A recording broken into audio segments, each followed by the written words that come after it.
Ni muri wikendi Jivency ndetse na Anne ntabwo rero baba bagiye ku kazi, uyu munsi nyine baba biriwe baruhutse.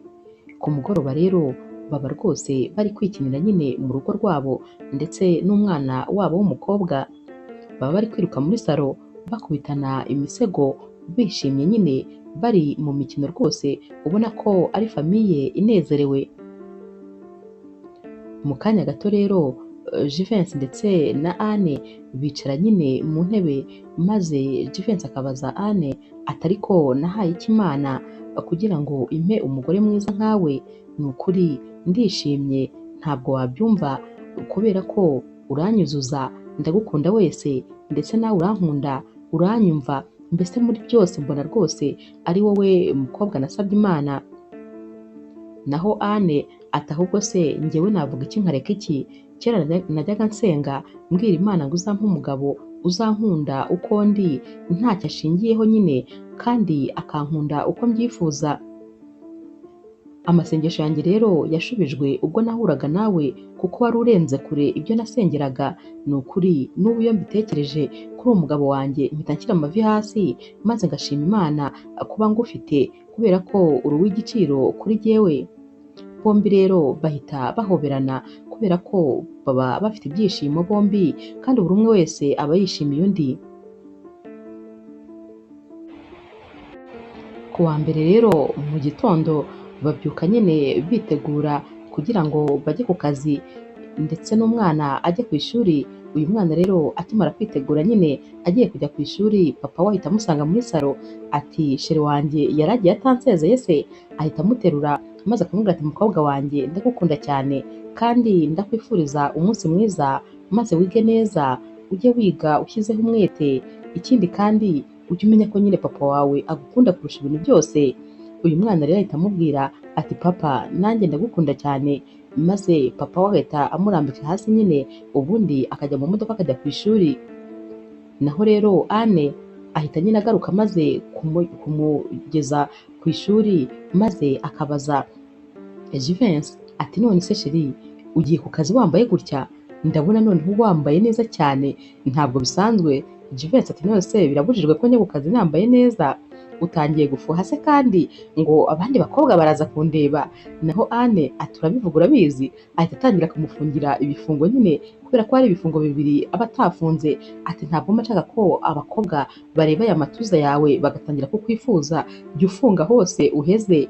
Naho Jivency araseka ati humure rega uba ubona hari umwanya se mfite wo kuba nareba undi mukobwa? Namubona se ahubwo ko rwose narangije kuba impumyi umunsi nkubona sinongeye kubona ukundi. Humura nta mukobwa rwose njya mbona, ni wowe gusa mba ntekereza. Aba rero bombi bahita nyine bahoberana, nicyo gikorwa bakunda gukora inshuro nyinshi. Jivency rero ahita abwira Anne ati ariko nyine ngo ejo amafaranga yanjye wari uyamaze neza neza uri guhaha, uzi ko neza haburaga gato ngo konti zanjye zisigare zera? Naho Anne ahita aseka ati none se ntayamara? Amafaranga se ntiyabereyeho nyine gukoreshwa? Ikindi kandi ntabwo uzi ko bavuga ngo umugabo nyine agomba gukorera amafaranga naho rero umugore akayadepansa akayakoresha nyine? Ubwo nyine nanjye urumva ko mba nabishyize mu bikorwa. Jivency rero ahita aseka ati byambabaza cyane ndamutse nyakorera maze simbone uyakoresha, kaba ari agahinda rwose gakabije. Ariko kubera ko ngufite wowe n'umukobwa wanjye ngomba gukora cyane ngashyiramo imbaraga zishoboka kugira ngo ntimuzagire ikintu na kimwe mwifuza kuri iyi si, habe na kimwe rwose igihe cyose ngihumeka. Anne rero ahita amubwira ati ndi umunyamahirwe cyane rwose kuba ngufite, ni ukuri buri gihe nzajya nshima Imana yakumpaye. Nyuma y'iminsi rero Anne ajya gusura inshuti ze ebyiri z'abakobwa. Aba bakobwa nyine baba ari inshuti ze z'akadasohoka. Akigerayo rero arabasuhuza maze akababwira ati umva nari mbakumbuye. Bose bahita bareba hirya ati ubwo se mushatse kuvuga iki? Naho aba bakobwa bati nyine dushatse kukubwira ko rwose tutizeye ko ibyo uri kuvuga ari ukuri. Anne ati ni ukuri nari mbakumbuye cyane ntabwo mwabyumva. Aba bakobwa bati noneho niba wari udukumbuye ngaho dusohokane. Anne ati ibintu byoroshye nk'ibyo nimuze rwose tugende. Ahita basohokana rero maze bakagenda bakicara nyine ahantu bagiye gufatira amafunguro ndetse n'ibyo kunywa. batangira rero kumubwira bati ariko rwose urugo rwakuguye neza, urugo rwawe ruraryoshye rumeze neza. Anne ati nta kintu nshinja Imana, umugabo wanjye ni umwana mwiza cyane, anyitaho, ampa buri kimwe kandi ankorera kimwe, arankunda nanjye ndamukunda, mbese ntababeshye urugo rwanjye ni rya juru ritoya bajya bavuga. Abakobwa bahita batangira kumubwira bati ariko ntabwo aragukorera ibintu byose, ugomba nyine guprofita igihe agifite agafaranga maze akagukorera buri kimwe cyose ushaka. Anne ati nta na kimwe rwose atankoreye. Bati hoya, ukwiriye imodoka nziza cyane irenze iriya. Naho rero Anne ati ariko amafaranga y'urugo rwacu ntabwo ngomba kuyakoresha nk'uyiba, tugomba kuyakoresha mu mishinga nyine tuba twumvikanyeho. Iriya modoka se ntihagije, si iyo kugendamo kandi hari ikibazo ifite. Naho aba bakobwa bati nyamara rwose ufite ubwenge bukeya, ni akazi kawe, bura nyine guprofita kano kanya akigukunda, kubera ko n'ubundi natakugurira imodoka nziza uzajya kubona ubone umukobwa unarusha ubwiza kure rwose, noneho we yamuguriye inzu. Bura nyine kubwira umugabo wawe ibintu byose ukeneye. Naho Anne ati ariko uwo muntu muri kuvuga ntabwo rwose ari Jivency wanjye, ahari uwo muntu muri kuvuga ni undi muntu, ntabwo ari umugabo wanjye. Umugabo wanjye ibyo ngibyo rwose ntabwo yabikora. Aba bakobwa bati sawa rero, ngaho komeza wicarire amatwi, ubwo nyine uzabibona byakubayeho, ubwo turi kukubwira ntiwumve, ni akazi kawe nyine uzabyiboneraho. Anne ati reka ibyo tubyihorere, ahubwo twikomandire nyine ibyo kurya ndetse n'ibyo kunywa, ubundi twiganirire.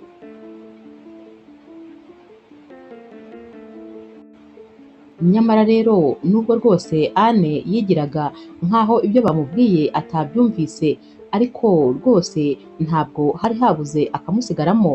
Arataha maze agatangira gutekereza ku byo aba bakobwa bamubwiye, atangira rero gutekereza ukuntu yakura amafaranga menshi ku mugabo we. Umunsi umwe baba basohotse bari gusangira, Jivency bari kubwira nyine Anne iby'imishinga mishya afite, ari kumubwira ati ni ukuri tugiye rwose kuba abakire, kubera ko izi proje ninzirangiza tuzabona amafaranga menshi.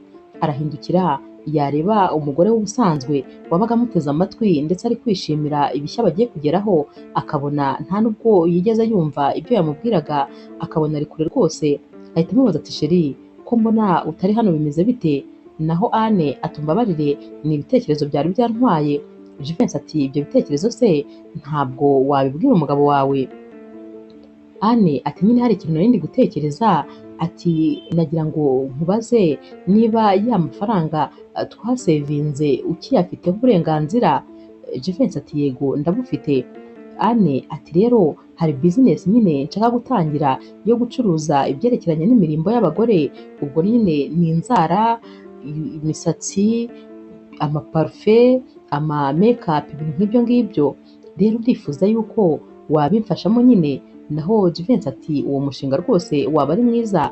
Anne ati rero ndashaka ko uzampa aya mafaranga maze nyine nkatangira business ifite imbaraga, kuko ndashaka kuyitangiza nka miliyoni nk'ijana. Jivency ati ariko urabizi neza ko ariya mafaranga twavuze yuko tudashobora kuyakoraho keretse ari igihe nyine rwose kidukomereye cyane, naho ubundi nyine ariya mafaranga nta kintu cyatuma rwose tuyakoraho. Anne ati ariko nyine wazayasubizaho mu gihe gito, waza wayasubijeho. Jivency ati ahubwo wowe ihangane amezi make rwose ashoboka, maze gushakira amafaranga yo gushora mu mushinga wawe, ariko ariya yo yihorere, nayo kuzatugoboka igihe tuzaba dufite ikibazo. Anne rero akomeza nyine kumvisha Jivency ko agomba rwose kubikura ariya mafaranga, ariko uyu mugabo nawe akamubera ibamba, dore ko nyine abazi impamvu basevinze aya mafaranga. Anne rero ahita ahaguruka aha hantu nyine baba bari bicaye bari gusangira, maze akagenda nyine yivumbuye. Jivency aramuhamagara, ariko uyu umumama nyine akamwihorera.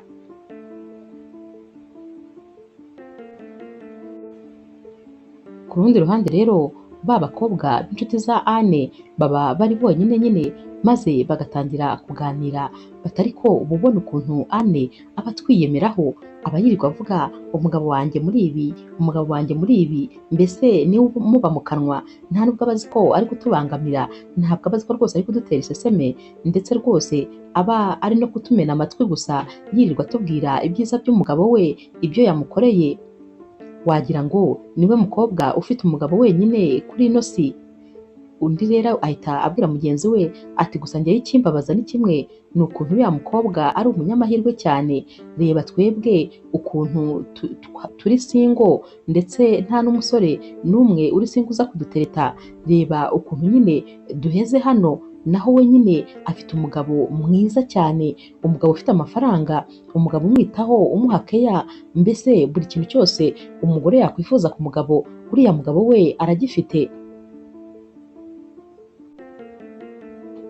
Gusa nyine tugomba gukora ibishoboka byose ndetse tugashyiramo imbaraga ku buryo rwose nawe azagaruka muri gurupe yacu mu minsi iza.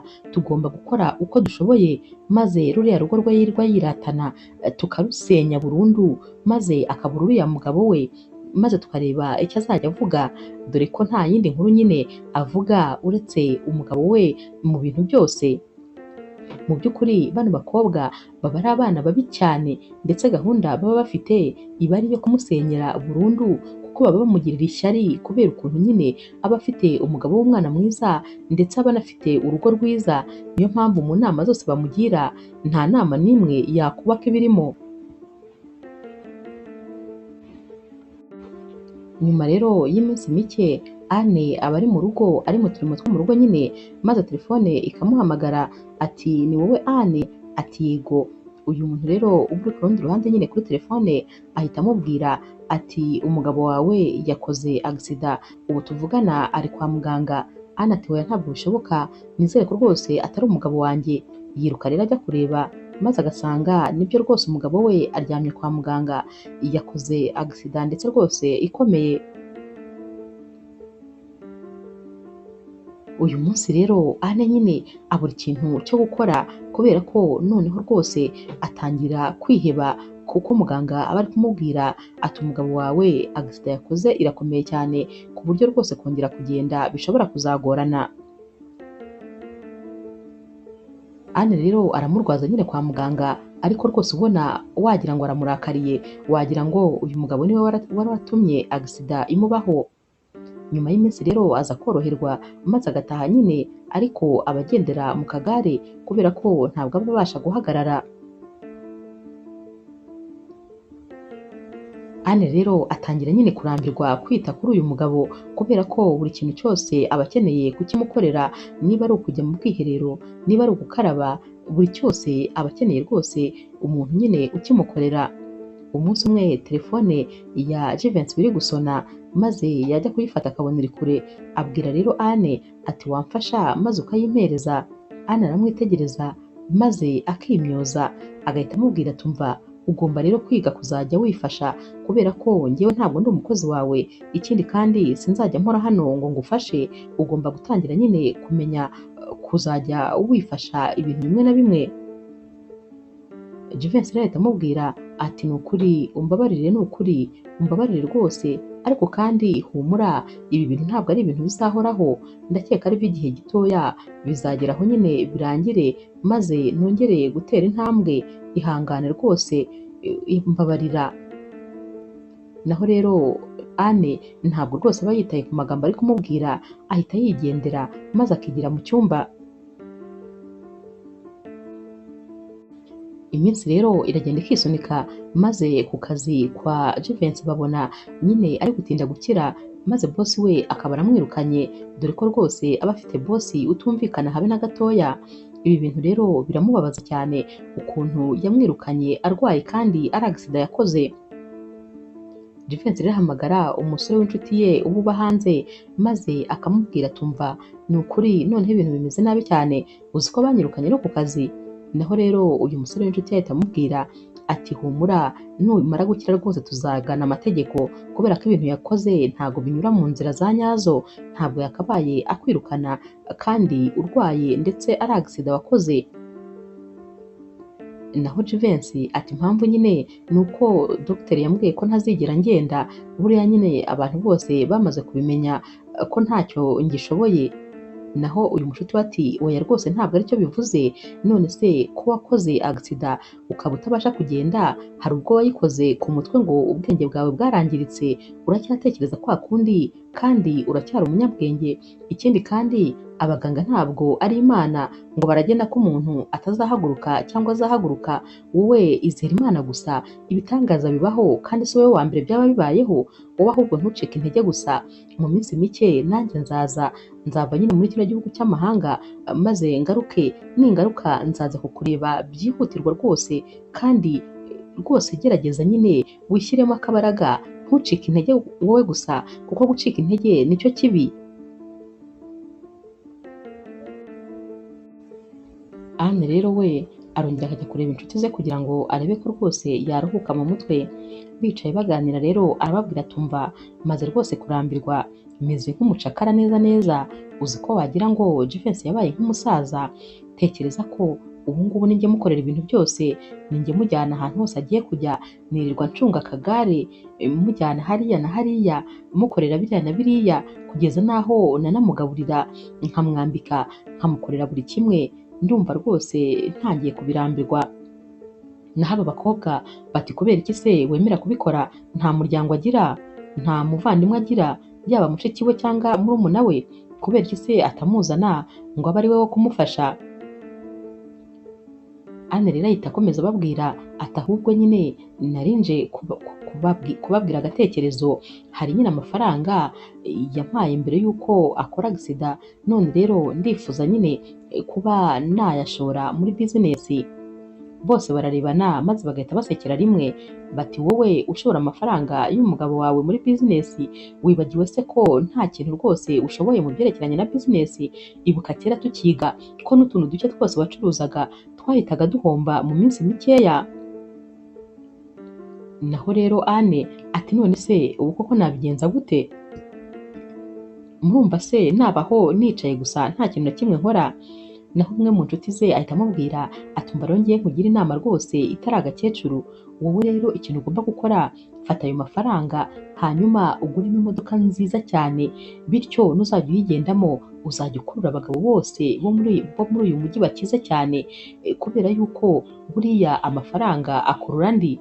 Ni ukuvuga ko umugabo w'umukire nakubona ugenda mu modoka nziza ntazatinya rwose kugusaba ko mwasohokana, kandi nyine urabikeneye, ukeneye abagabo musohokana. None se uriya wicaye muri kariya kagare urakeka azongera kugusohokana? Ukeneye kubaho ubuzima bwawe, ukeneye kwenjoyinga, ukeneye kwishima nk'ibisanzwe, uracyari umukobwa muto cyane, imyaka 20 n'ingaho ufite, urumva koko ubuzima bwawe bwahagararira aha maze ukajya wirirwa wita ku muntu ugendera mu kagare? Oya rwose ugomba kuryoherwa n'ubuzima. Bamugira inama rero maze nawe rwose akumva koko ni iya nyayo, akumva ubwo buzima ntabwo yazabuvamo. Nuko rero rwose ahita afata ya mafaranga yose maze akaba aragiye ayaguzemo imodoka nziza cyane, ubundi agatangira nyine kujya agenda yiyemera umujyi wose.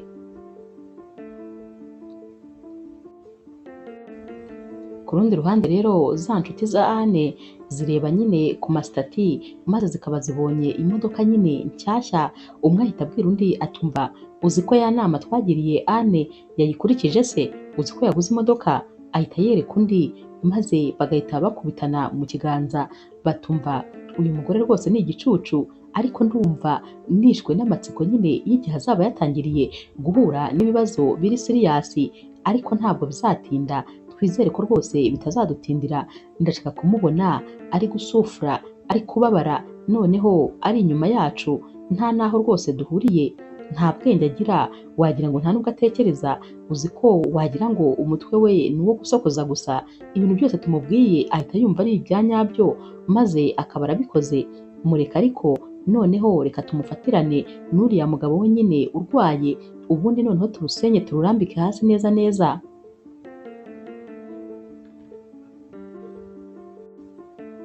Naho rero Anne we rwose aba asigaye yigendera maze akirwa yitemberera yisohokanira n'abantu, akibagirwa yuko afite umugabo mu rugo ndetse n'umwana bamukeneye kandi badashoboye kugira icyo bifasha.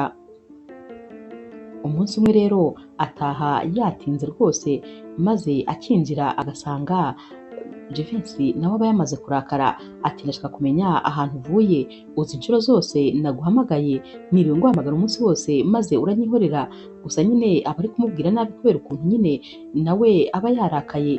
Naho rero Anne ati ubundi se wampamagariraga iki? Kwiha imiti biba byakunaniye? Njyewe se ndi umukozi wawe ku buryo nyine utabasha kwikorera ibintu bimwe na bimwe? Naho Jivency ati hoya, ntabwo aricyo cyatumaga rwose nguhamagara, reba umukobwa wawe inzara yamwishe, umunsi wose yiriwe nta kintu ariye, urabizi ko ntabasha nyine kugira icyo ntegura muri gutya ameze. Akivuga ibyo ahita abona uyu mukobwa nyine afite urufunguzo rw'imodoka mu ntoki, ati icyo kintu ufite mu ntoki ni igiki? Naho Anne ati ni urufunguzo rw'imodoka. Jivency ati waguze indi modoka? Naho Anne ati cyane rwose narayiguze, nahinduye ibitekerezo nsanga ariya mafaranga kuyashyira mu mishinga bitihutirwa kuko hari ibindi bintu byinshi byiza kandi nkeneye, nahise rero niguriramo imodoka. Jivency ati oya ntumbwire ko miliyoni 40 zose naguhaye waba waziguzemo imodoka, waba untengushye rwose. Naho rero uyu mwana nyine w'umukobwa aba yaje muri salo, Anne rero ahita atangira kumubwira nabi, atumva genda ujye mu cyumba ndaje ngushakire icyo uri burye. Naho uyu mwana ati oya ntabwo ngenda kubera ko uri kubwira nabi papa, kandi ningenda n'ubundi urakomeza umubwire nabi. Naho rero Jivency ati ariko wibwira umwana nabi, umwana ararengana, kuki uri kumubwira nabi? Anne ahita afata akana kagasunika, ati hute genda ujye mu cyumba. Kagenda rero karira, maze Jivency akamubwira atumva uri kurengera rwose, urabona ukuntu uri gutuka umwana uyimusunika, waretse rwose ko umwana nta kosa afite. Naho rero Anne nawe ahita yigendera nyine akigira mu cyumba, aba yumva ibyo bari kumubwira atabyitayeho habe na gatoya. Umunsi rero wakurikiye mu masaha y'igitondo, Anne arabyuka n'ubundi akitegura, maze agasanga Jivency muri salo. Jivency ahita amubwira ati mbabarire ku byaraye bibaye nimugoroba, nakubwiye nabi ariko rwose mbabarire, gusa nyine muri bino bihe ugerageze kwihangana, humura n'igihe gitoya bizashira, nzongera rwose ngendere ku maguru yanjye. Naho Anne ati oya ibyo ntacyo bitwaye. Jivency rero ahita amubwira ati hanyuma rero nagira ngo nyine ngusabe serivisi, uyu munsi nagombaga kujya kwa muganga kugira ngo barebe uko meze, nifuzaga rero ko wantwara nyine maze ukangezayo. Anne ati hoya ntabwo ibyo rwose bishoboka, mfite gahunda, ikindi kandi mfitanye na gahunda n'inshuti zanjye, ntabwo rero nazitenguha. Naho Jivency ati ubwo se koko gahunda y'inshuti zawe urumva ikomeye kurusha kunjyana kwa muganga? Anne ati ntabwo rwose byashoboka, ubwo ngubwo urebe undi muntu uhamagara, cyangwa se uhamagare umuntu umwe nyine muri famiye yawe aze akujyane kwa muganga. Jivency biramubabaza nyine, ariko agahita amubwira ati ariko ni ukuri nkurikije nyine ukuntu ibi bintu bimeze, twakabaye nibura dushaka umukozi uzajya amfasha, kubera ko urabona ko nyine hari ibintu byinshi byangirika kuko nta kintu na kimwe nshoboye. Anne ati ibyo ntabwo byashoboka, ntabwo rwose dushobora gushaka umukozi muri uru rugo, uzareba umuntu wo muri famiye yawe maze aze ajya abikora. Ahita anikubita kandi akigendera nyine, akamubwira ati ubwo nyine wiyaranje nawe uri umuntu w'umugabo. Jivency ahita amubwira ati ariko se mbabarira uhagarare gatoya, ubundi ni wowe twashakanye cyangwa ntabwo ari wowe? Umuntu rwose ndi kureba imbere yanjye ntabwo ari Anne umugore wanjye nakunze. Ubu se koko n'akanya wibagiwe indahiro twagize dusezerana tuvuga ko tuzabana mu byiza ndetse no mu bibi, kuzanyihanganira igihe cyose ndetse nanjye nkakwihanganira igihe bizaba bitameze neza? Ibyo bintu urabyibagiwe? Twagombaga rwose kuzabana mu bukene ndetse no mu bukene, mu mubabaro ndetse no mu byishimo, none ko ndeba iyo ndahiro utangiye kuyitatira kano kanya? Anne ati mbabarira cyane, ahubwo ntabwo rwose nshaka kuri bunyicire umunsi. Ahita n'ubundi yigendera. Jivency rero asigara ari kwitekerezaho, yibaza ukuntu umugore we yahindutse, yibaza ukuntu nta mutima akigira, maze rwose akatekereza ikintu cyamuhinduye kikamuyobera. Jivency rero kubera ko aba agomba kujya kwa muganga, ahamagara wa musore w'inshuti ye ngo yumve ko nyine hari undi muntu yamubonera wamufasha. Uyu musore ahita amubwira ati ntuhangayike, kubera ko n'ubundi narangije kugera mu gihugu, nari ndi mu nzira n'ubundi nza kukureba, ahubwo ubwo nta kibazo reka nze nkujyane, maze nkujyane kwa muganga. Uyu musore rero aba yitwa Dani, arahita aza akamutwara amujyana kwa muganga, maze Jivency akagenda amuganiriza ibintu byose, ukuntu nyine byagenze, ukuntu umugore we yabaye undi muntu.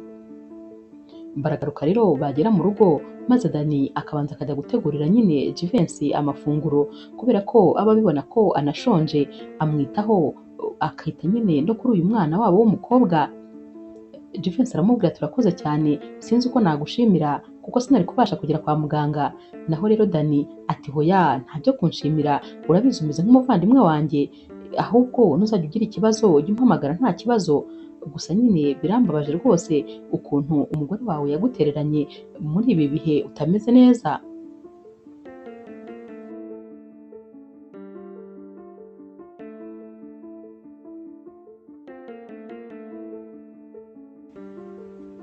Naho rero ku rundi ruhande aba bakobwa za Anne baramuhamagara, maze bakamubwira ko bamufitiye surprise.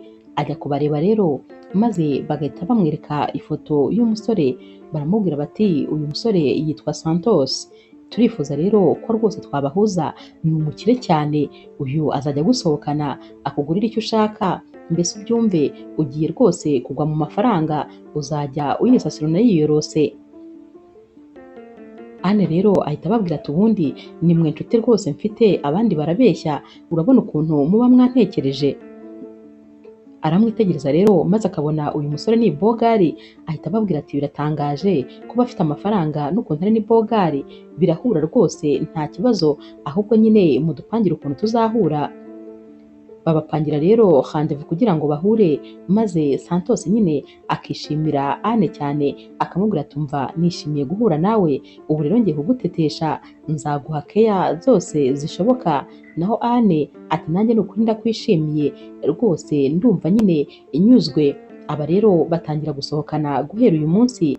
Umunsi umwe rero baba basohokeye ahantu, maze Dani wa mushuti nyine wa Jivency akaba arababonye bari gusangira, batamikana, basomana. Uyu musore biramubabaza cyane, maze agahita ataha adakoze n'ibyo yari yaje gukora.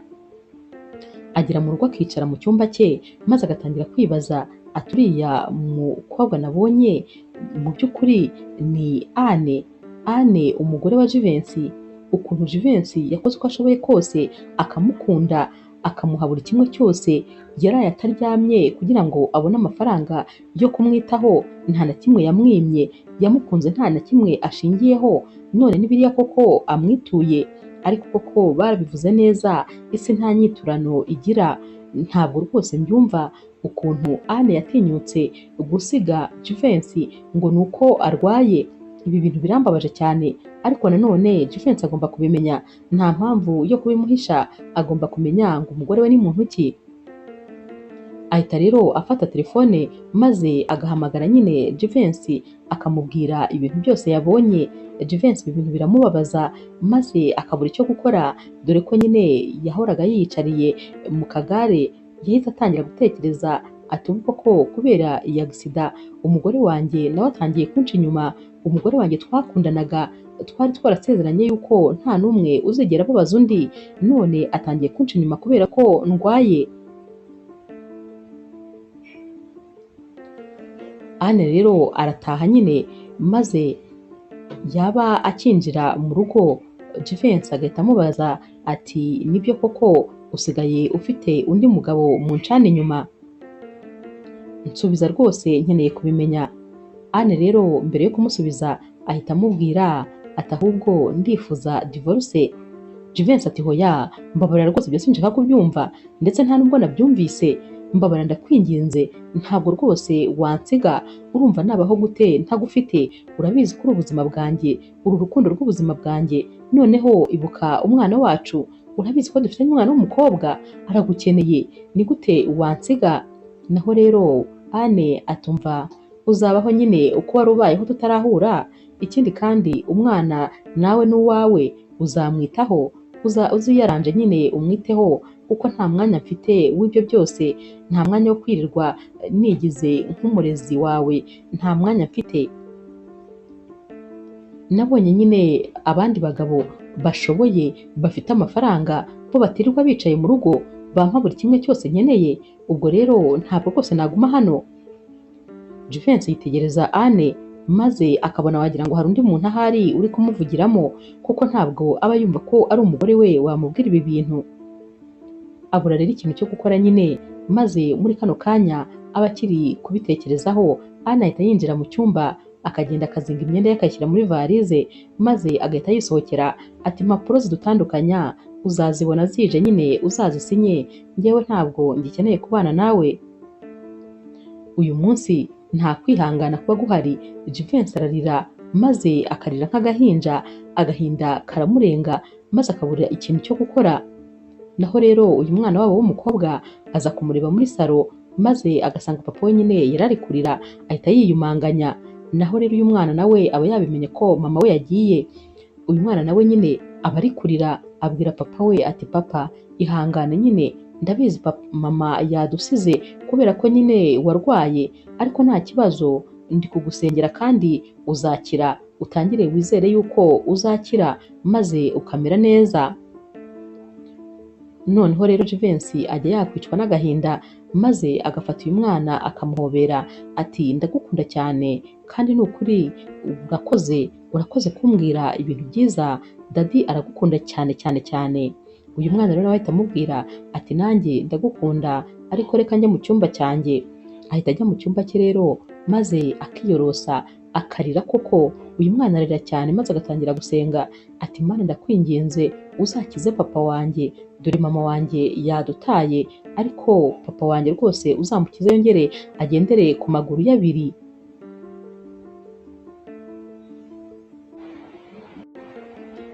Hashira iminsi rero maze Anne akagaruka aba afite amvelope, araza agahita ayihereza Jivency ati akira. Naho Jivency ati harimo iki? Anne ati fungura nyine urebe. Jivency arafungura agasanga nyine ni impapuro za divorce. Jivency rero ahita amubwira ati ariko se koko urakomeje, urifuza yuko izi mpapuro nzisinya? Naho Anne ati cyane rwose ndashaka yuko uzisinya. Jivency ati ariko se kubera iki rwose uri kubura kwihangana? Umuganga vuba aha yambwiye ko rwose nzongera kugenda kandi bidatinze, kubera iki kwihangana bikunaniye? Anne ati ibyo nyine ni ya magambo y'abaganga baba bari mu kazi kabo maze bakakwizeza ibidashoboka.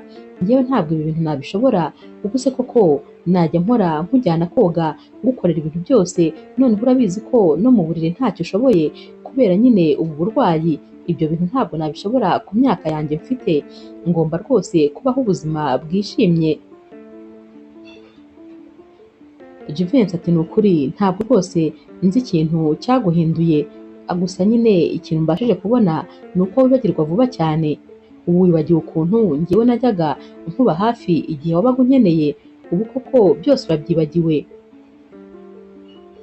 Ikindi kandi rwose ndagusaba nkwinginga, kubera ko njyewe ndacyagukunda, ndifuza ko rero twagumana, ndifuza ko rwose utagenda. Anne ati njyewe ntabwo nkigukunda, njye nawe rwose byararangiye, ibyo by'urukundo rwawe byigumanire, hari abandi nyine bari kubasha kunyitaho, wowe rero igihe utabishoboye ntabwo rwose naguma hano. Uyu mwana rero waba ahita aza maze akabaza Anne ati ariko se koko mama waradutaye, ntabwo uzagaruka, kubera icyo uri kuduta njyewe na papa? Araceceka rero ntagire ikintu asubiza uyu mwana, akamera rwose nk'aho atanamwitayeho. Jivency rero uba ugize n'umujinya mwinshi ahita amubwira ati mpereza bike. Arayimuhereza maze izi mpapuro agahita azisinya akazimuhereza ati ngaho genda, amahirwe masa rwose ndayakwifurije. Anne rero akimara gusohoka, Jivency ahita atangira gutekereza ibihe byose byiza bagiranye, agatekereza ukuntu babaga bari gukina udukino nyine mu rugo rwabo, agatekereza iyo babaga basohokanye ukuntu babaga bari gutamikana, bari guseka, bari guhana amasezerano yo mu hazaza.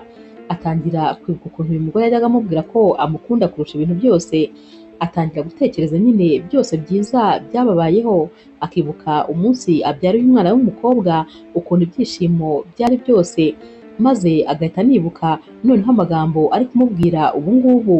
Jivency amarira rwose aramurenga kubera ko kuyafata ntabwo biba rwose bishoboka, agahinda aba afite kaba kamurenze ku buryo kwihangana biba byamunaniye. Anne rero ahita ajya kureba nyine wa musore baba basigaye bakundana, maze akamubaza ati impapuro se yazisinye? Anne ati twabisoje rwose, ubu ngubu ndi libre, nta kibazo na kimwe mfite, ndi uwawe wese. Naho uyu musore ahita amuhobera ati nyine ndagukunda cyane kandi humura nzaba mpari ku bwawe, ntuhangayike, ubu rwose nibwo ibihe byiza bitangiye.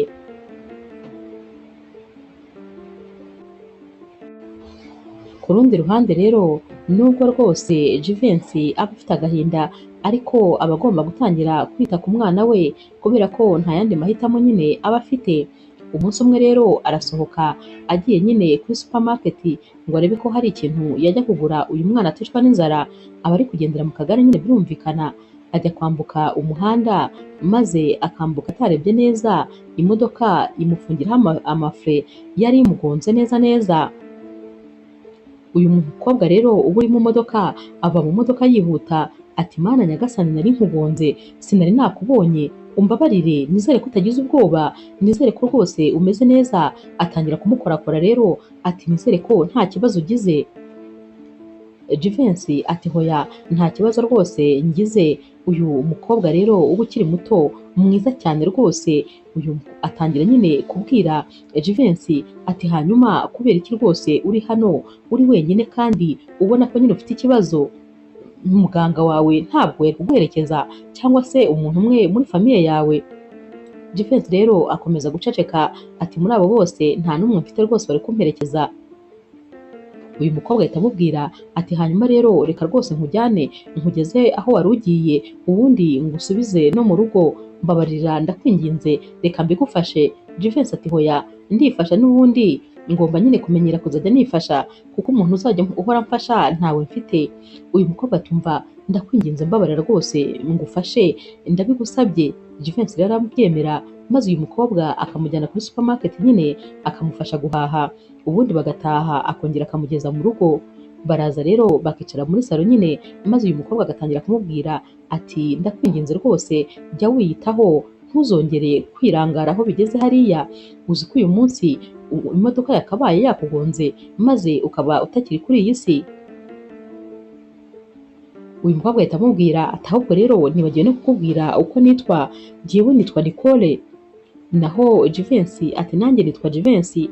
Jivency rero ahita amubwira ati ntakubeshye nanjye sinzi uko biba byangendekeye, gusa nyine kera nari umusore w'umunyembaraga ndetse rwose ibyishimo nari mfite byari byinshi, nari mfite umuryango wuzuye, ariko ibi byose byarangiye umunsi umugore wanjye anta akantana n'umwana wanjye w'imyaka 7.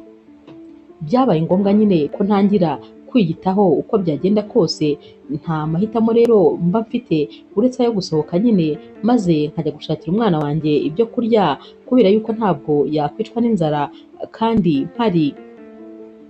Agitangira rero kubwira izi nkuru zose Nicole, agahinda kaba katangiye kumwica, akibaza ukuntu uyu muntu yamutaye arwaye ameze atya ndetse akamutana n'umwana, akumva biri kugenda rwose bimurenga. Jivency rero akomeza abwira Nicole ati nakubeshye ubu rwose niyumva nk'umugabo utuzuye, numva ndi igice. Naho Nicole ati hoya ntuzongere kuvuga ibyo bintu, ntabwo uri umugabo w'igice, uruzuye kandi neza, kandi ikindi nta mpamvu zo kwiheba. Imana yaguhaye umwana w'umukobwa mwiza, izaguha rero n'imbaraga zo kumwitaho. Ntuhangayike rwose bizagenda neza. Nicole kandi ahita amubwira ati uzi n'ikindi, nkunda rwose kuza muri bino bice, wanyemerera rero maze nkazajya nza hano kenshi, haba hari icyo kugufasha nkakigufasha. Naho Jivency ati byaba ari amahirwe naba ngize, gusa nyine nta kintu rwose cyo kuguha mfite. Naho Nicole ati humura ntuhangayike nanjye nta kintu na kimwe nkeneye, gusa nyine wowe unyemerere uko nzajya nshobozwa nzajye nza hano. Jivency rero abimwemerera, maze Nicole guhera uyu munsi buri munsi rero araza akaza muri runo rugo agakora amasuku, akabatekera, akabafurira, agakora ibintu byose nyine akabitunganya, ubundi yabisoza akongera nyine akagenda. Nta munsi n'umwe aba agisiba hano. Hashira rero iminsi nyine, noneho Jivency aba atangiye kugenda yongera agarura ka morale kubera ukuntu uyu mukobwa yamuganirizaga akamusubizamo imbaraga, ndetse rwose akamubwira ko nyine ahazaza ari heza. Jivency rero atangira kongera rwose kujya aseka, kujya yishima, ndetse no kujya nyine ashyiramo akabaraga kugira ngo abashe kongera kuba yatera intambwe. Uyu mukobwa atangira kujya abimufashamo, maze akajya amufata agatangira kumuteresha udutambwe nyine tworoshye cyane rwose, amufasha buri munsi iminota mike mikeya, ariko akabimufashamo. Umunsi umwe rero baba bicaye nyine, maze Jivency akamubwira ati ndagushimiye ni ukuri, warakoze kuza mu buzima bwacu njye n'umukobwa wanjye, ntakubeshye ahari ntabwo waje ku bwawe, uriya munsi ni Imana yari yabikoze kugira ngo duhure, ni ukuri wambereye marayika murinzi. Iyo ntaza kukubona ntabwo nzi uko ubu biba bimeze. Umukobwa wanjye aka kanya tuvugana arishimye, arakwishimiye kubera ukuntu umwitaho, ukamufata neza, ukamufasha amadevuwari, noneho njyewe nkwishimira kurusha. Uri umukobwa mwiza, Imana iguha umugisha mu bintu byose ukora ndetse no mu byo utekereza byose, ndakwifuriza ko bizakubera byiza. Naho Nicole ati nanjye ni umugisha rwose kuba naraje muri runo rugo, kuko muri abantu beza cyane, kandi ni ukuri mpaza nishimye. Iyo nje nyine kugira icyo mbafasha mba numva ari umunezero kuza kuba ndi kumwe namwe turi kuganira, mbese muri famiye nziza umuntu uwo ari we wese yakwishimira kubamo.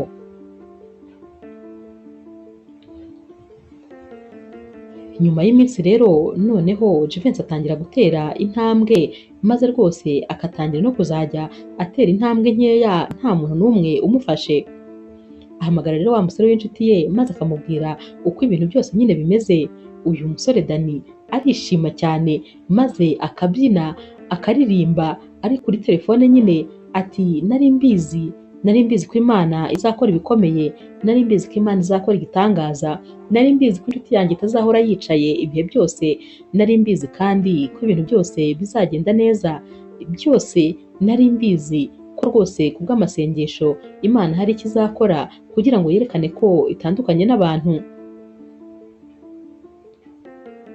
Ibyishimo rero biba ari byose, ndetse rwose Dani ababwira ko yifuza kuza maze bagasereburira mu rugo, bakishimira nyine iyi ntambwe Jivency aba amaze gutera. Hashira rero iminsi maze Jivency nyine agatangira gushaka akazi, dore ko nyine aba amaze no gukira neza. Umunsi umwe rero ahantu nyine aba yadepoje baramusubiza, maze bakamubwira yuko akazi rwose bakamwemereye, dore ko noneho n'umushahara ari mwinshi cyane kurenza amafaranga yari asanzwe akorera. Ibyishimo rero nanone biba ari byose nyine muri iyi famiye, kubera ukuntu aba yongeye kandi kongera gusubira mu buzima nk'ubwo yari arimo kera, ndetse rwose muri runo rugo baba baramaze kwibagirwa Anne, ntabwo baba bakimutekereza uretse uyu mwana w'umukobwa, ariko nawe aba yaramurakariye cyane, kuko umunsi umwe baba bari gukora devoir we na Nicole, maze akabwira Nicole ati mama wanjye ni umuntu mubi, yarantaye njye na papa, yaradusize, mama wanjye ndamwanga cyane. Naho rero Nicole ahita amubwira ati hoya, ntuzongere kuvuga ibyo bintu, nta muntu wanga mama we, kubera ko buriya wabona yari afite impamvu ze zatumye agenda, ariko ahari yenda umunsi umwe azagaruka. Uyu mwana rero abwira Nicole ati hoya rwose ntabwo mbishaka ko agaruka, kubera ko mama wanjye nyine ni umuntu mubi. Ahita ahaguruka maze akiruka akajya mu cyumba. Nicole asigara abitekerezaho, maze agatekereza ikintu yazakorera uyu mwana kugira ngo areke gukomeza kurakarira mama we, kuko umubyeyi ahora ari umubyeyi ibihe byose. Naho rero ku rundi ruhande za nshuti za Anne zireba nyine ku masitati, maze zikabona wa musore nyine babahuje ari kujya apostinga Anne. Ibi bintu birabababaza kuko ntabwo baba bari bazi yuko uyu musore nyine bazageraho bagakundana. Batangira kuvuga bati ariko uyu mukobwa wagira ngo rwose sinzi ibintu afite bikurura abagabo, twumvaga tumuroshye none n'ubundi amahirwe aracyamukurikira. Urabona ukuntu uyu musore amukunda, aba yamupostinze bari kumwe. Naho rero undi mugenzi wabo ati ariko nimubyihorere nta kibazo, humura ni ikibazo cy'igihe gusa, mu minsi mike bizaba byarangiye, bazatandukana rwose, ibyo turabyizeye, urugo rwe rupfa kuba rwarasenyutse, n'uyu bari kumwe ntabwo rwose bazabana, kubera ko nawe mu minsi mike rwose bizaba byarangiye, kandi nibitanarangira twebwe tuzabirangiza, tuzashaka uko tubigenza maze batandukane.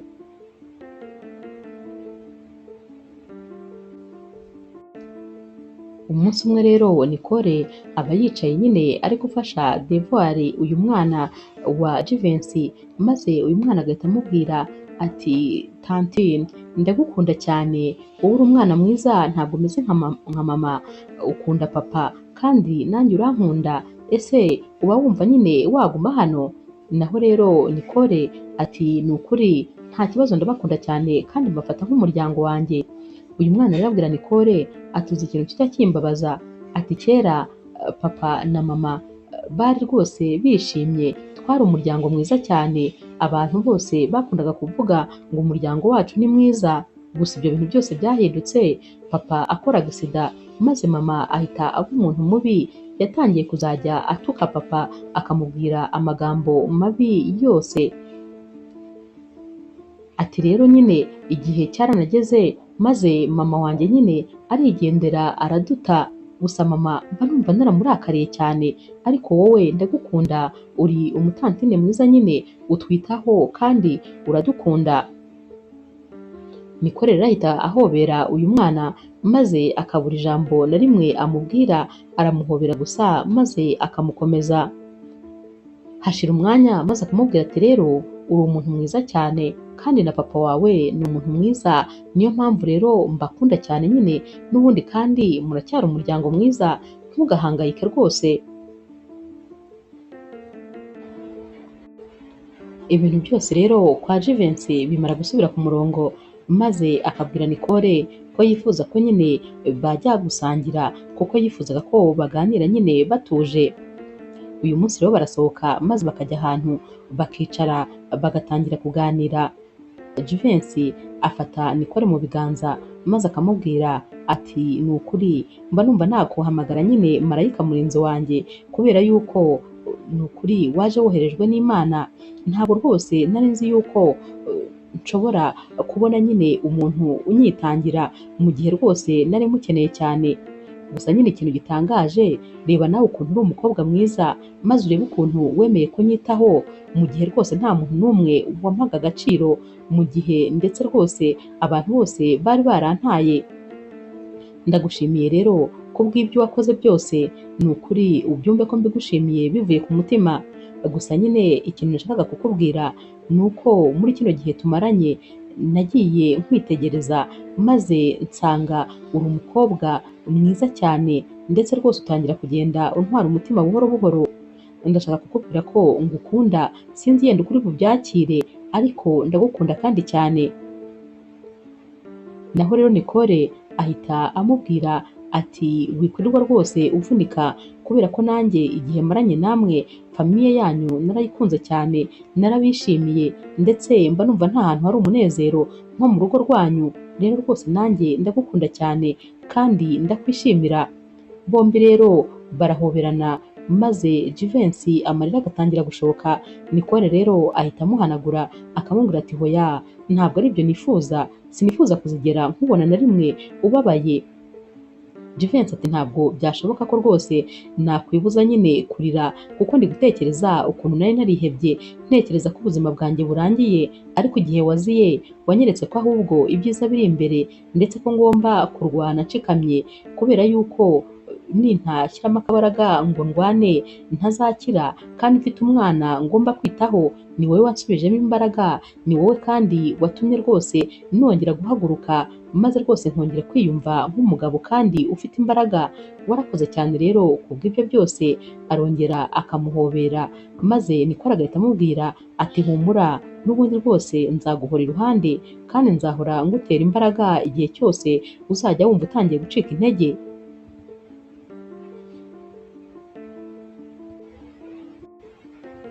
Nyuma y'igihe rero Jivency ahamagara Dani, maze akamubwira ko yifuza ko nyine yamufasha, kubera ko yifuzaga rwose gutungura nyine Nicole.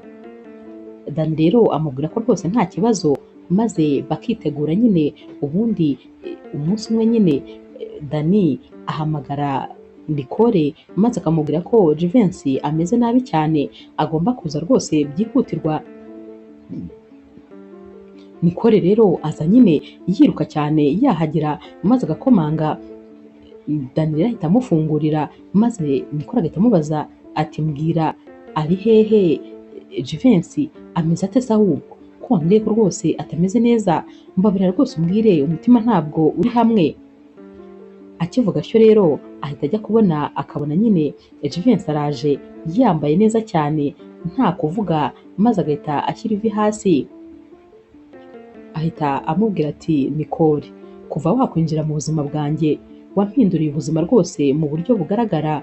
Waje igihe nari nkeneye umuntu umba iruhande. Ndagukunda rero n'umutima wanjye wose, kandi ndifuza rwose kuzagukunda ubuzima bwose nsigaje kuri iyi si. Ndifuza ko twabana, maze akaba ari wowe nzajya mbona iruhande rwanjye igihe cyose. Wakwemera se kumbera umugore? Nyamara muri kano kanya kose Nicole nta kintu na kimwe aba ari kuvuga, aba ari kwitegereza uyu musore, naho Dani aba ari kwifatira nyine akavidewo.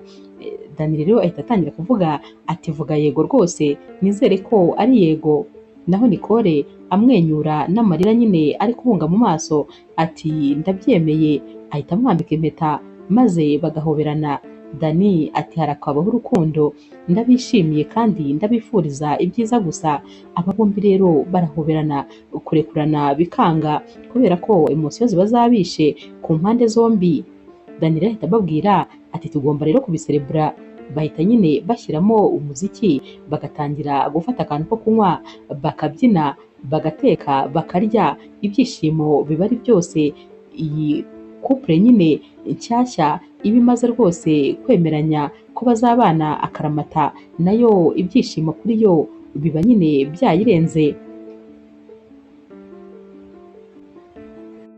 Gusa nyine Nicole aba ari umukobwa mwiza cyane, haba ku mubiri ndetse no ku mutima, ku buryo kumukunda biba byoroshye cyane.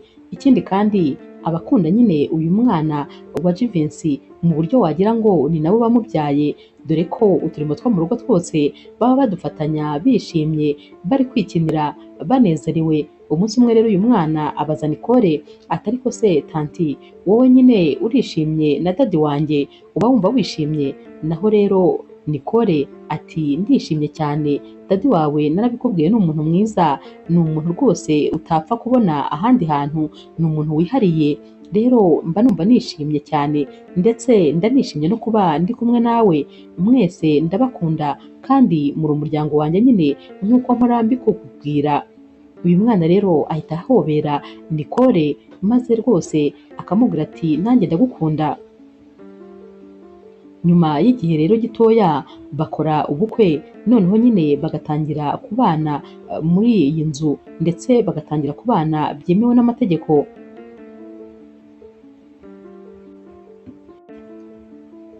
Naho rero ku rundi ruhande ubwo nyine ni kuri Anne, ntabwo rwose ibintu biba bimeze neza cyane, kubera yuko umunsi umwe nyine yitaba telefone ya Santos, maze umuntu wari uhamagaye agahita atangira kumubwira ati za kontineri zose nyine zaje. Naho rero Anne yumva atunguwe, kuko uyu musore ntabwo yacuruzaga, nta bizinesi n'imwe yakoraga. Yibaza rero ibya kontineri, maze rwose bikamuyobera. ahita agenda rero akamushyira telefone maze akamubwira ati hari umuntu uguhamagaye ari kukubwira nyine ngo ibya kontineri sinzi ibyo ari byo, ndashaka ko unsobanurira ubundi ibyo bintu ni ibiki, ukora iyihe bizinesi kudacuruza ayo makontineri uyashyira hehe? Naho Santos n'umujinya mwinshi ahita amubwira ati umva rero njyewe mu buzima bwanjye nta muntu ujya unyivangira muri bizinesi, ugomba kwicara hano ukarya ukanywa, ibyo kumenya ibyo nkora n'ibyo ntakora ntabwo bikureba.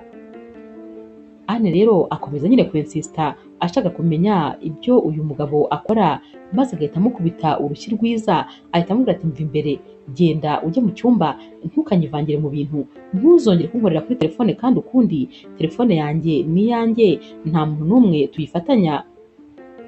Anne rero ku nshuro ye ya mbere aba akubiswe rwose n'umuntu w'igitsina gabo, ahita agenda akajya mu cyumba maze agatangira kurira kubera ko nyine uyu musore aba atangiye kujya noneho amufata nabi.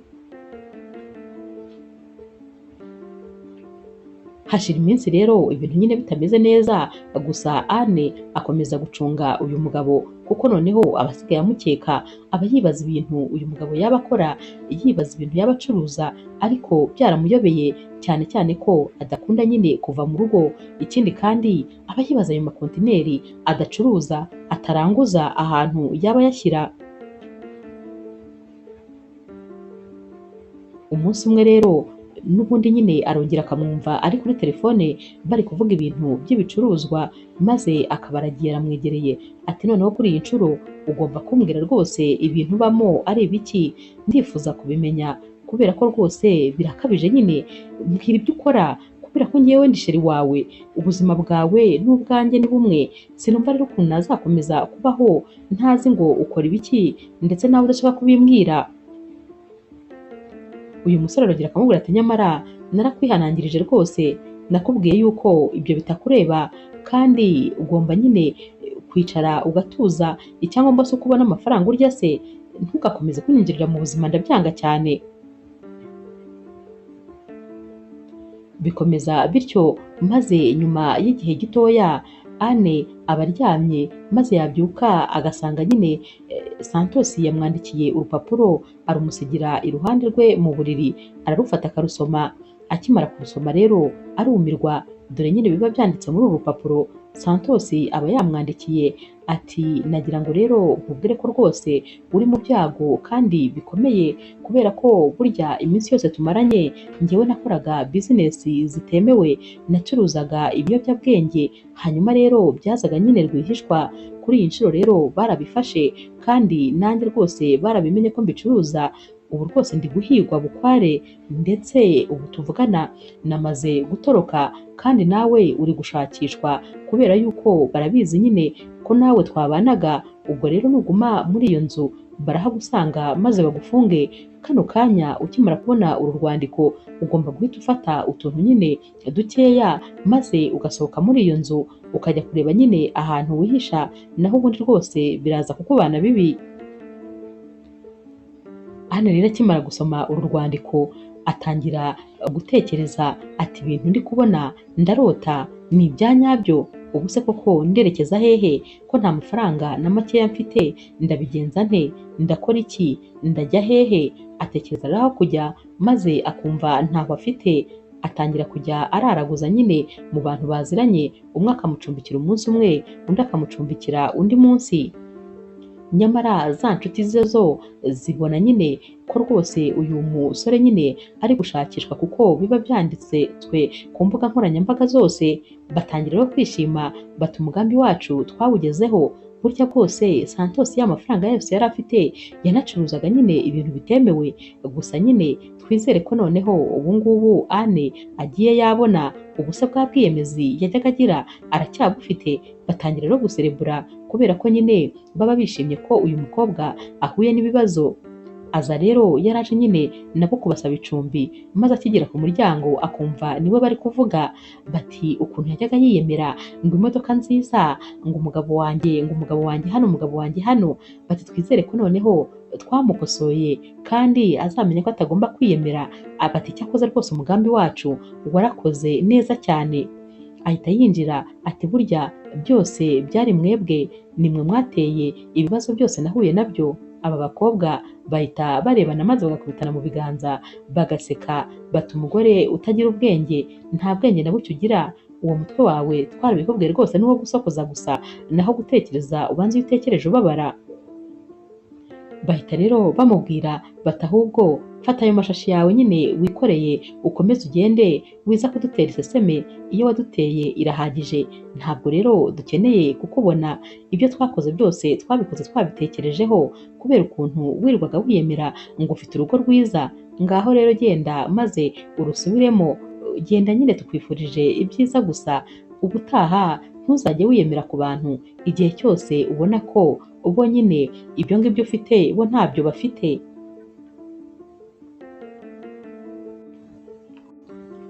Anne rero asohoka hano maze akagenda akicara ku muhanda, ararira akarira nk'agahinja kubera ko atekereza ukuntu yabaye igicucu, ukuntu yabuze ubwenge, ukuntu inshuti ze zamushutse kugeza n'aho zimusenyeye, nyamara rwose zo nyine zikaba zikibereye mu buzima zabagamo, naho we akaba adafite aho kujya aka kanya, akaba rwose adafite n'aho kurara ijoro rimwe. Arabitekereza maze akarira, ararira agasakuza, gusa nyine ntacyo aba ari bubihindureho kuko byose biba byaramurangiranye. Ubu ngubu icyo gukora aba afite cyonyine ni ukwakira nyine ibyamubayeho.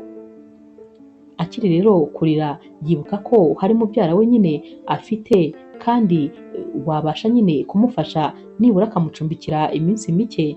Afata telefone rero maze akamuhamagara, aramubwira ati ndakwinginze rwose mbabarira umfashe, ndifuza ko wancumbikira niyo yaba icyumweru kimwe, nagize ibyago napfushije umugabo n'umwana wanjye muri agisida, none rwose nta hantu ho kuba mfite ibibazo byinshi, ndifuza rero ko wancumbikira kuko ni wowe muntu wenyine nsigaranye. Uyu mubyara we rero nawe akibyumva yumva nyine adakwiye gutererana umunyamuryango we, akwiye rwose kumufasha. Nyamara uyu mubyara we bari guhamagara nta wundi ni Nicole. Nicole rero aramubwira ati ubu rero nakoze ubukwe mfite umugabo, ubwo urihangana nyine mbanze mubaze maze ndaguha igisubizo. Nicole ahamagara nyine Jivency akamubwira ati sheri, ndabizi ko rwose ngiye kukugora ndetse uri ku kazi ufite byinshi byo gukora na byinshi byo gutekereza, ariko mfite ikibazo kandi kinkomereye.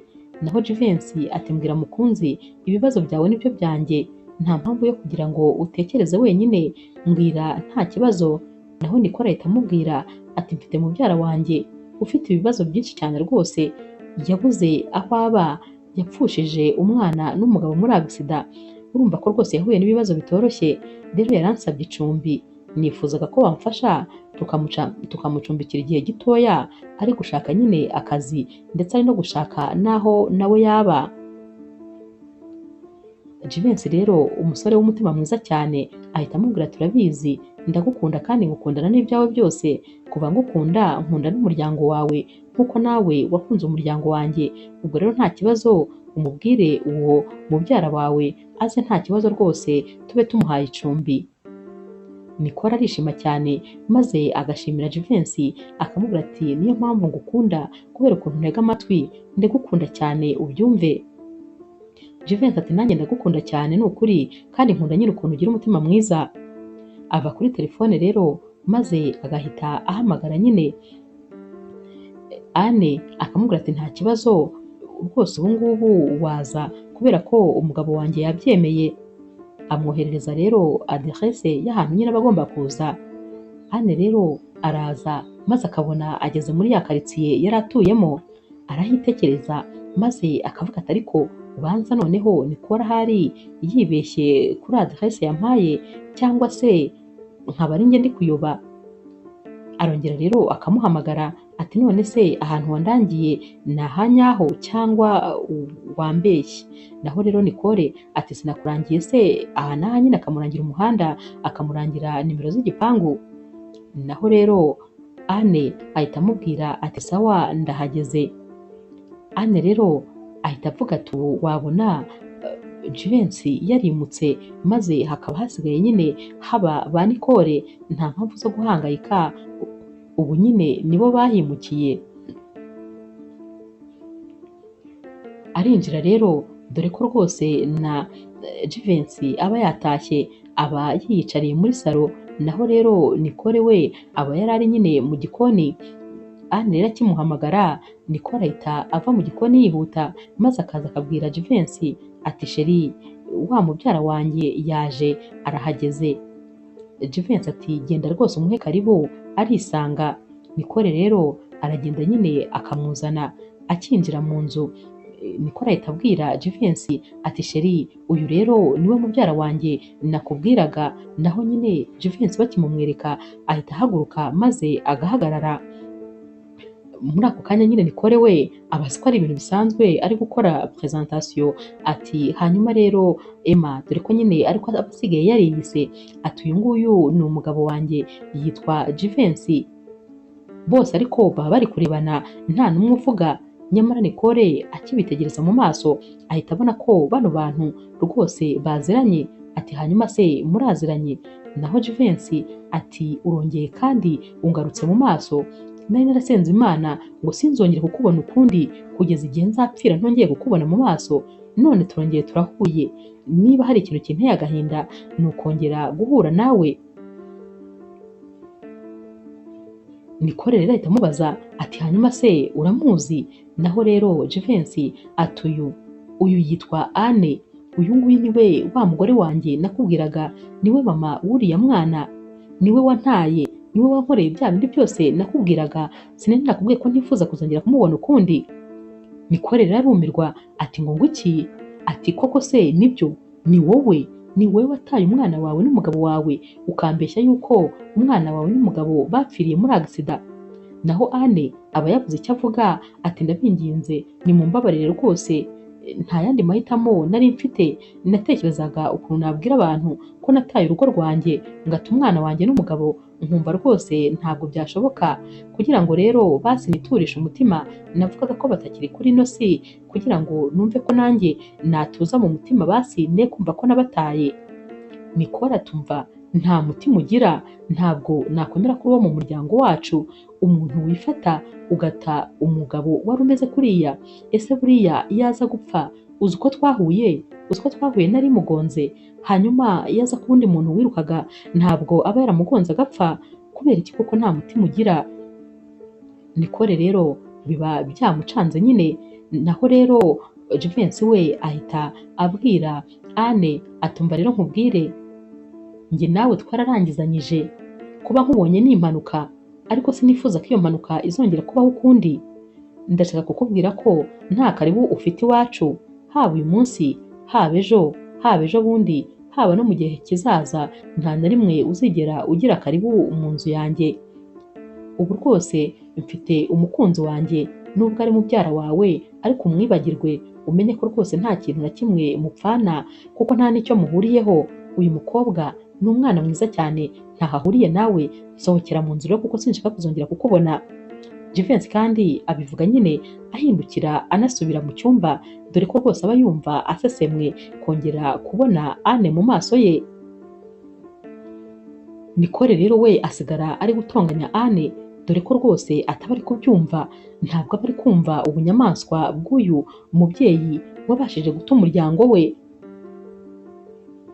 Anne rero yinginga Nicole maze akanapfukama ati ndakwinginze, mbabarira rwose umfashe, ndabizi neza yuko buriya rwose Jivency wowe akumva, ndabizi ko kumbabarira atabishobora, ariko nibura munyingingire rwose urebe ko wamunsabira imbabazi, niyo yambabarira atabikuye ku mutima, ariko nibura akambwira ko ambabariye.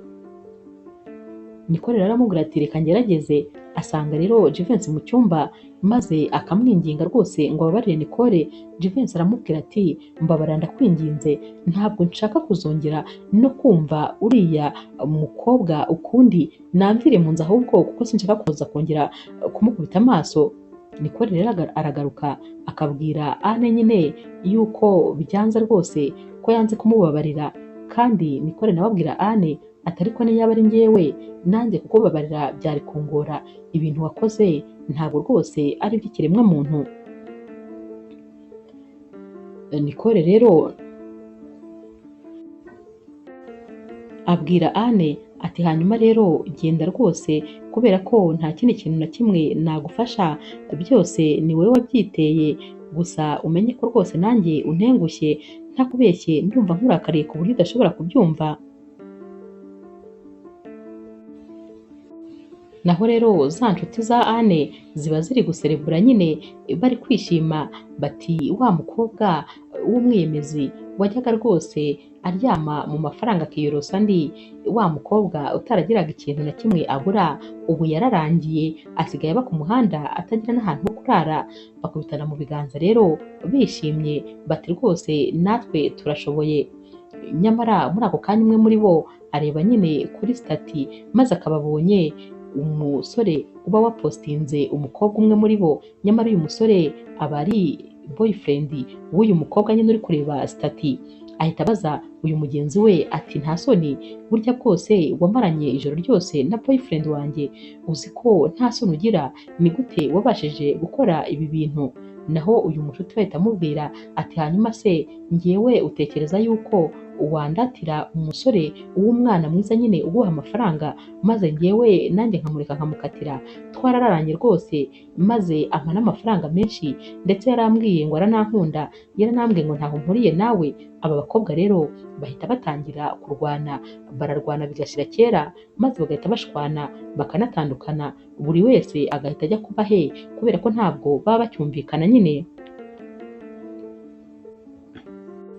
Ku rundi ruhande rero Nicole we rwose akomeza nyine kwinginga Jivency kugira ngo ababarire uyu umumama nyine Anne, gusa Jivency ntabwo aba abyumva, ariko Nicole aramubwira ati erega nta muntu n'umwe udacumura, nta muntu n'umwe udakosa, bikore nyine ku bwanjye ndetse ubikore no ku bw'umwana we, akeneye rwose kuzajya abona umwana we, ndabigusabye umbabarire ubyumve. Jivency rero uba ukunda Nicole cyane abona rwose ukuntu yakomeje kubimusaba, maze akamubwira ati nta kibazo uzamuhamagare maze azaze tuvugane. Anne rero araza maze agitunguka agahita abwira Jivency ati ni ukuri niba ari igihano narakibonye, ni ukuri rwose nanjye naratesetse bihagije, namaze kubona amakosa yose nakoze, nanjye ubu rwose ndigaya ndetse nta nubwo nkibasha kugira umuntu n'umwe ndeba mu maso. Ikintu rero mbasaba ni ukuma rwose uburenganzira bwo kuzajya mbasha kuvugana n'umwana wanjye. Jivency rero aramubwira ati narakubabariye, ariko ntutekereze ko ari ku bwawe, nakubabariye ku bw'umwana wacu ndetse no ku bwa Nicole wakomeje kunyinginga, nibo rwose batumye nkubabarira. Anne rero aramushimira nyine, maze Nicole agahita ajya guhamagara uyu mwana nyine kugira ngo adasuhuze mama we. Uyu mwana araza akamusuhuza, dore ko Nicole aba yaramaze igihe kinini agerageza kumvisha uyu mwana ko atagomba kwanga mama we. Akimubona rero aramuhobera maze rwose akongera kwishima. Hashira rero iminsi nyine ibintu byose biba bimeze neza rwose, maze Nicole akabwira nyine Jivency ati sheri ngufitiye nyine surprise. Jivency rero agira amatsiko menshi maze akamubwira ati ndifuza rwose kumenya iyo ariyo. Naho rero Nicole amuhereza akamverope ati ngaho rebamo.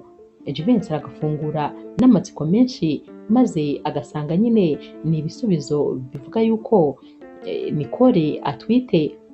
Jivency arishima cyane maze agahobera Nicole cyane ati ndagukunda ni ukuri kandi narabikubwiye, wowe rwose uri impano niherewe, ndagukunda ujye ubimenya. Naho rero Nicole ati nanjye ndagukunda, gusa nyine ndishimye ko ari wowe ugiye kuba papa w'umwana wanjye. Naho Jivency ati ntabwo wabyumva, ngewe rwose umunezero mfite kuva waza mu buzima bwanjye byose byarahindutse kandi byabaye byiza, ndabigushimiye kandi nzahora mbigushimira ubuzima bwose.